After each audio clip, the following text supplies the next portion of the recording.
Bueno, buenas noches. Definitivamente un verdadero privilegio el que me han concedido los organizadores de este acto para poder dirigir algunas palabras a ustedes.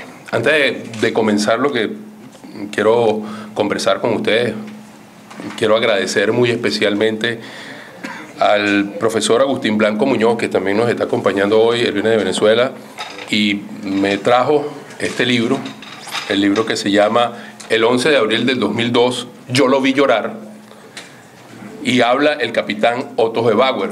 El capitán Otto Gebauer fue uno de los oficiales que tuvo a cargo la custodia del teniente coronel golpista Hugo Chávez Frías en los sucesos del 11 de abril.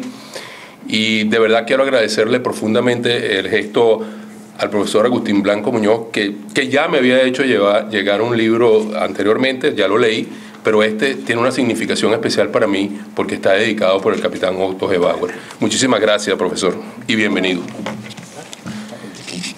Creo que para comenzar me gustaría de una manera muy corta, y vamos a tener el tiempo acá para que Alexi no me regañe, no me llame la atención, decirle que creo que es importante entender cuál es el planteamiento, la raíz de ese eje Castro-chavista y su influencia en las democracias en América Latina.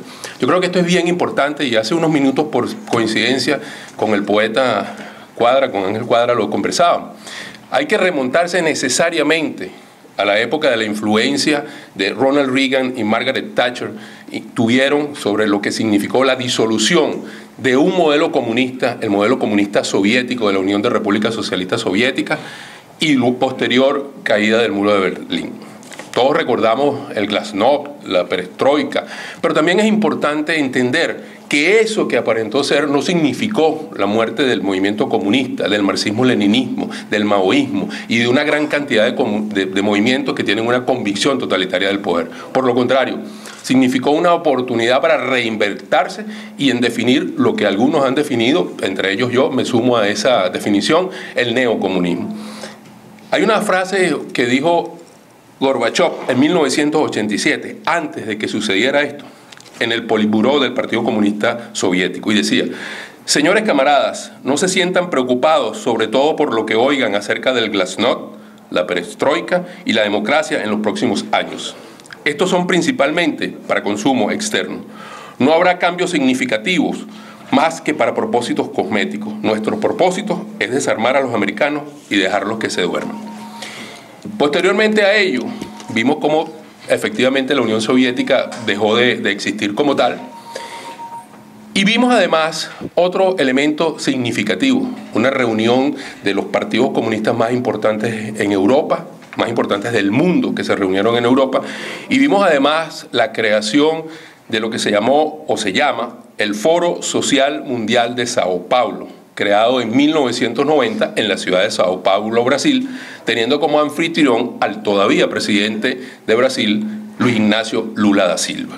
Allí asistieron, ni más ni menos, representantes del más alto nivel del Partido Comunista Cubano, representantes de la FARC, del Frente Farabundo Martí, del Frente Sandinista, y además algunos representantes interesantes de Venezuela, como por ejemplo el comandante Fausto, Ali Rodríguez Araque, que ha sido quizás una de las piezas fundamentales en buscar el vínculo, la unión que ha existido entre lo que es el eje castrista y el eje chavista en Venezuela.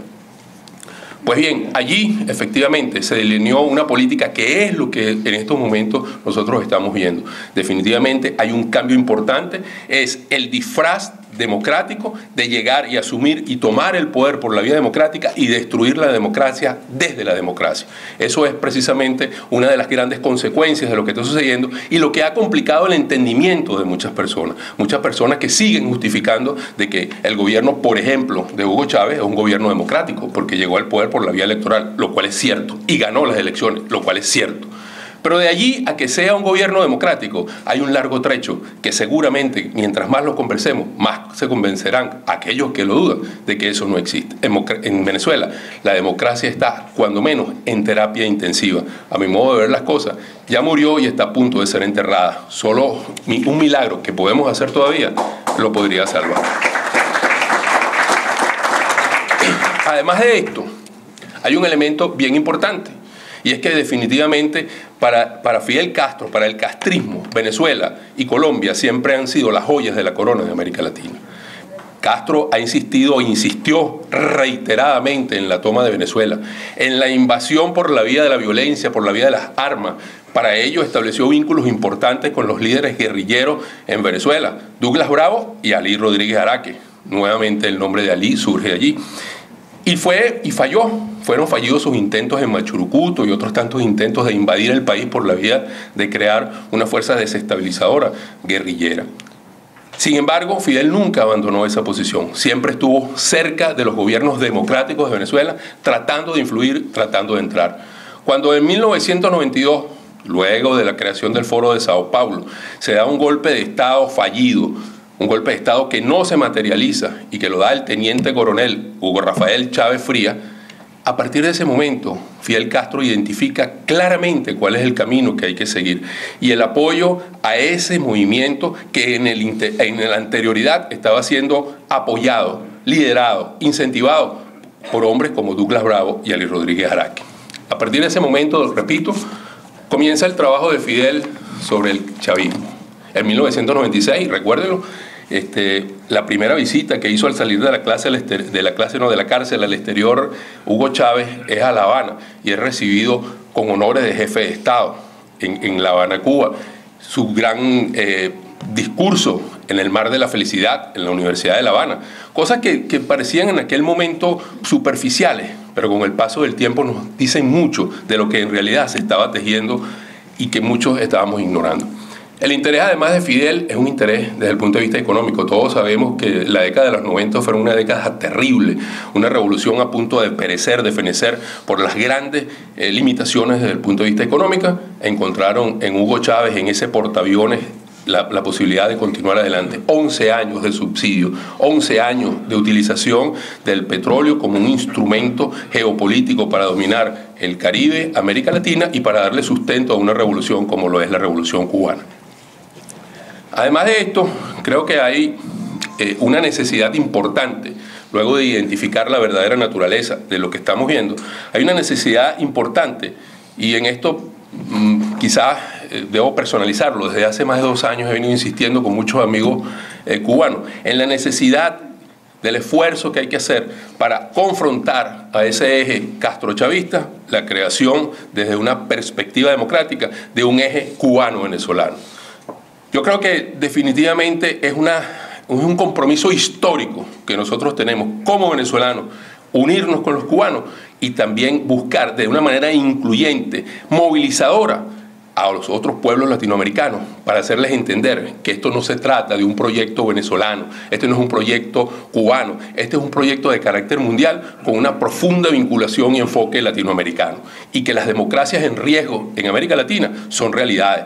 Perú, Colombia, Ecuador, Chile, Argentina, todas las democracias están en riesgo, y están en riesgo porque aquí hay un proyecto perfectamente delineado para lograr la instauración de modelos, de una manera u otra, de una convicción profundamente totalitaria del poder. Yo creo que esto es algo que nosotros tenemos que buscar, y de eso se trata por lo menos esta jornada de reflexión cubano-venezolana en función de buscar la creación de ese eje cubano-venezolano. Yo repito, tenemos una responsabilidad histórica porque de una manera u otra, estoy persuadido de que así es, el futuro de estos dos países está profundamente signado por las decisiones que tomemos en el presente. Yo creo que la salida de uno o de otro, cualquiera de los dos que ocurre primero, significará la salida del otro. Y creo que debemos actuar en ese sentido. Es por eso que seguimos convocando en esto, y yo saludo y aplaudo de la manera más eufórica este primer acercamiento público que se está haciendo en el día de hoy. Luego, creo que hay algo que probablemente me vaya a traer problemas con algunos amigos venezolanos, compatriotas venezolanos y con algunos cubanos también. Porque después de 5 años en el exilio, yo he aprendido algunas cosas de los cubanos, o por lo menos creo que eso es lo que he aprendido. No sé si el aprendizaje ha sido correcto, pero a mi modo de ver las cosas, lo que me ha transmitido 50 años de exilio cubano, 50 años de ignominia, 50 años de totalitarismo, es que el camino para derrotar a este tipo de regímenes es necesariamente